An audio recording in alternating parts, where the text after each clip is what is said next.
মানে এই জায়গার কালার কি হয়েছে, চেঞ্জ হয়ে গেছে। তাহলে ছবি, এই ছবি আঁকা সবাই শিখবে। রোগী যখনই আসবে বলবে এটা অবলিক ভিউ করাই দিচ্ছে, টাকা কার খরচ হবে, রোগীর খরচ হবে। ঠিক আছে, আমার তো কোনো টেনশন নেই। তাহলে এই ছবি আঁকা শিখবে। এই ছবি যদি আঁকা না শিখি তখন স্পন্ডাইলোসিস ডায়াগনোসিস করতে হবে। স্পন্ডাইলোলাইসিস আছে না, কি ডেফিনিশন কি? স্পন্ডাইলোসিসের ডেফিনিশন কি? কোথায়? ভার্টিব্রাল বডিতে। ভার্টিব্রাল বডিতে যদি কোনো ডিজেনারেশন হয় তাহলে এটা কি বলে? স্পন্ডাইলোসিস। ন্যাচারাল না অ্যাবনরমাল? এটা ন্যাচারাল। কখন হবে?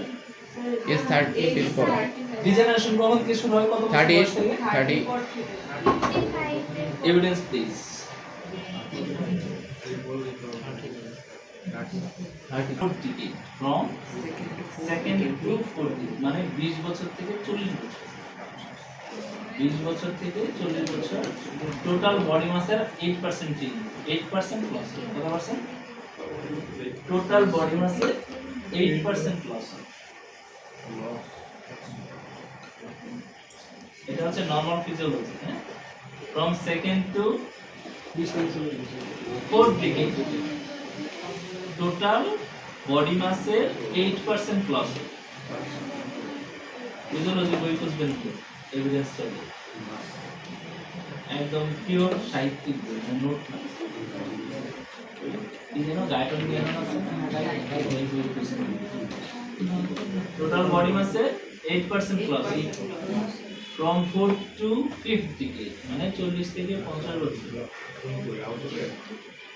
10% এড হবে, আরো 10% এড হবে, মানে 10%। ওই 10 বছরে 10% প্লাস হবে।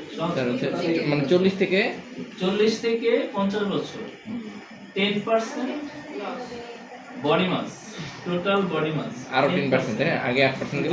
তাহলে আগে ছিল 8%, এখন হলো 10%। কত percent? 18%। From 5th to 6th decade 12% loss হবে টোটাল বডি মাস। এখন কত পার্সেন্ট হলো? 30। এখন বোঝা যাবে যে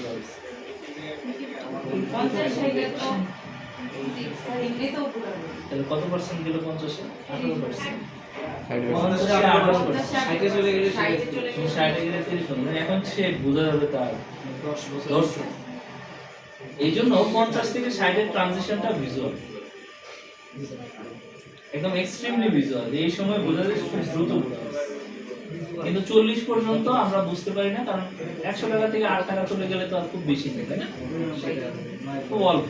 তাহলে এই খুব অল্প দেখে আমরা বুঝি না ডিজেনারেশন। তাহলে ডিজেনারেশন শুরু হবে সেকেন্ড ডিকেড থেকে, মানে আমরা বলি 22 থেকে 24 এই এজ থেকে শুরু হয়। ঠিক আছে, 22 থেকে 24। 22 এর পরে আর বডিতে কোনো গ্রোথ হয় না। এরপরে বডির গ্রোথ সেল এবং ডেথ সেল ইকুয়াল হয় এই সময়।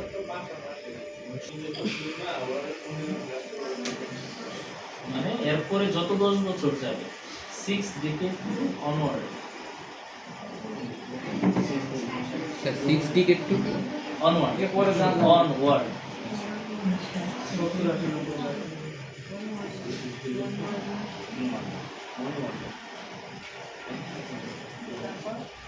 কত? 12 থেকে 15%।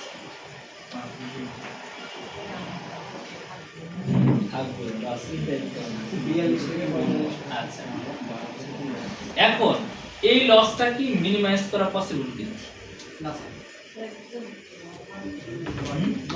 নরমাল ফিজিওলজি, বাট এটাকে কন্ট্রোল করা পসিবল কিনা? ডিলে করা যাইতে পারে। ডিলে করা যায় কিভাবে? কারণ এটা তো নরমাল ফিজিওলজি। নরমাল ফিজিওলজি কেউ কন্ট্রোল করতে পারবে না, বাট এটাকে কি করতে পারবে? ডিলে করতে পারবে। কিভাবে? দুইটা উপায়, এটা নরমাল, এটা অ্যাবনরমাল, মানে আর্টিফিশিয়াল। Hormone therapy. আর্টিফিশিয়াল হচ্ছে হরমোন থেরাপি, যেটা নায়ক নায়িকারা সবসময় নিয়ে থাকে। একমাত্র সাইড এফেক্ট কি? মারা যায় কিছু নায়ক নায়িকারা। হরমোন থেরাপির একমাত্র সাইড এফেক্ট হচ্ছে ক্যান্সার। সহজ করতে হবে, এই হবি মাস্ট। আচ্ছা, ন্যাচারাল ওয়ে কি? ফুড, 2 নাম্বার হচ্ছে এক্সারসাইজ। তার মানে স্যার দেশের বাইরে যারা 90 বছর 92 বছর খুব স্ট্রং, তারা তাদের লাইফস্টাইল জিওগ্রাফির ইফেক্ট আছে, জিওগ্রাফির ইফেক্ট আছে বডিতে আর্লি 30 মানে অ্যাবনরমাল। তার ক্ষেত্রে হয়তো নিউট্রিশন এবং পরিশ্রম দুইটার রেশিও হয়তো ডিফারেন্স আছে। সে হয়তো খাচ্ছে কম কিন্তু পরিশ্রম করছে বেশি, তাহলে খরচ বেশি হবে, তাহলে ডিজেনারেশন হবে না? আর্লি ডিজেনারেশন আছে, এটা রোগ না। তাহলে বলা যাবে না যে আপনার তো হাড্ডি শেষ, হ্যাঁ আপনার হাড্ডি ক্ষয় হয়ে গেছে। হাড্ডি ক্ষয় নর্মাল, হিউম্যান বডির এমন কোনো জায়গা নেই যেখানে কোনো ক্ষয় হবে না। তাহলে এই রেশিও অনুসারে ক্ষয় হবে। আমরা যে রেশিও পাইছি এই রেশিও অনুসারে তাকে বুঝাইতে হবে আপনার বয়সের তুলনায় হয়তো একটু অ্যাডভান্স হয়ে গেছে। ওই যে বায়োলজিক্যাল এজ আর ক্রোনোলজিক্যাল এজ করছি না আমরা, সিমিলার। তাহলে এটা কি পার্টসের ডিফেক্ট আছে। তাহলে এটা হলে চান্সটা, তাহলে এই জন্য এই ফিজিওথেরাপিতে এই তিনটা টপিককে আমরা একসাথে পড়ি, স্পন্ডাইলোসিস, স্পন্ডাইলোলাইসিস এবং লিস্থেসিস। এটা একটা সিকোয়েন্স, অর্থাৎ যদি লিস্থেসিস হয় আগে বাকি দুই প্রসেস হয়ে আসতে হবে, ট্রমা ছাড়া, সরাসরি আঘাত ছাড়া। আগে স্পন্ডাইলোসিস হবে, দেন লোলাইসিস হবে, দেন লিস্থেসিস হবে। তাহলে এটা একটা সিকোয়েন্স।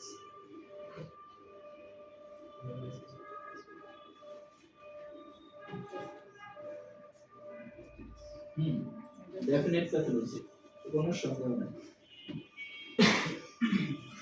ভালো করে খেয়াল করলে এই জায়গায় দেখবো, এর সাথে রিলেশন মিলাবো।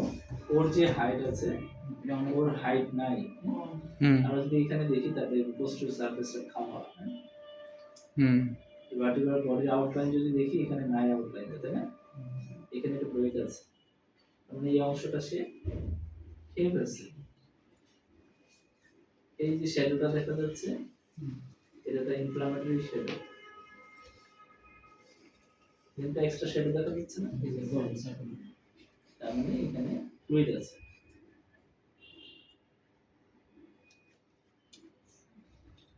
খুব সুন্দর, হ্যাঁ এটা ভালো না?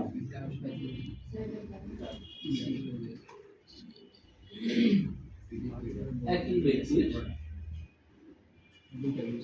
এটা হচ্ছে কনস্টিপেশন। তাহলে এই ট্রান্সভার্স প্রসেস আর এই ট্রান্সভার্স প্রসেস ইলিয়াক ক্রেস্টের কতটুকু লেভেলে আছে? স্যার